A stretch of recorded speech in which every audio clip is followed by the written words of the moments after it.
The first step will be to mash in, which is basically just to take the grains, add it to this hot liquid, this hot water. Also, we need some people pouring the grains in, and we'll need a couple people stirring. Basically, just if you're stirring, you're just trying to get every piece of grain wet.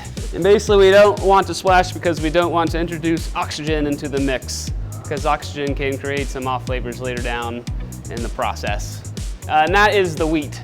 That's the base malt, what everything else is built upon. So at this process, you have a range of temperatures that are going to be working for you. You got somewhere in the high 140s up to 160 is kind of the sweet zone.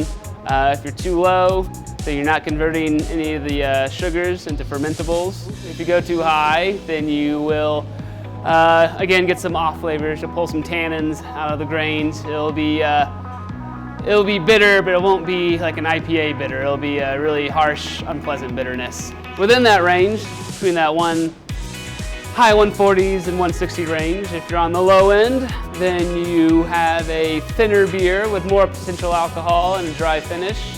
And on the high end, you're going to have a sweeter beer, a thicker beer, less potential alcohol though. And at this point in the process, we're getting the color of the beer, we're getting some of the flavor, and of course we're getting the sugars, which will eventually turn into alcohol. In the meantime, we're heating up the sparge water, and what the sparge water is going to do is it's going to flow on the top of this grain bed later on. As it flows over the top, we're going to pull the wort from the bottom, transfer it to the brew kettle. And this is going to do a couple of different things. It's going to give us the quantity of liquid that we need. And the liquid is called wort at this point. The quantity is going to dilute it to a proper beer consistency, otherwise it'll just be too thick. It's going to rinse all the grains of all the sugars. If you just did one pass through, you're going to leave a lot of that residual sugar behind. So we're going to rinse it, get everything we want.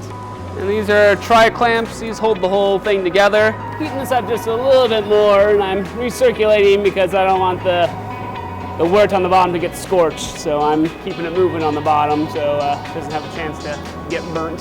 Let's see, we'll put all of those hops into that container, all those into that container. Yeah, so basically that's a little green cone, it's a flour, and if you break it apart, all that yellow stuff inside, that's the lupulin, and that's what we're after. That contains all the acids, which contains the bitterness and the flavor and the aroma, basically recirculating it. And the reason we do that is there's a lot of loose particles at the bottom, and we want to take those loose particles, put them on the top, because then the grain bed will act as its own filter. We will get a clearer beer at the end of the day. Yeah. And at this point, this liquid is called wort. Wort is just unfermented beer. And the process of removing the wort from the grains is called lautering. Again, fancy word for a simple process. So what this is doing is several things.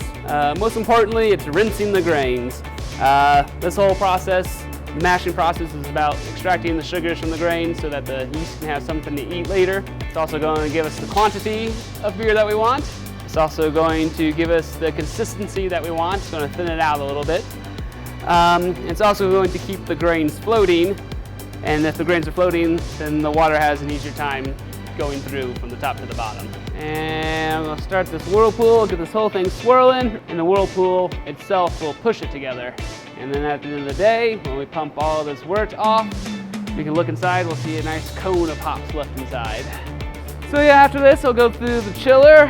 That'll take it from this near boiling temperature to, we try to get to around 70 degrees, into the carboys. So and we'll add the yeast to the carboys. All right, and yep, we can add the yeast. Yeah, all right, and then get one of those white stoppers in the airlock and stick that in there.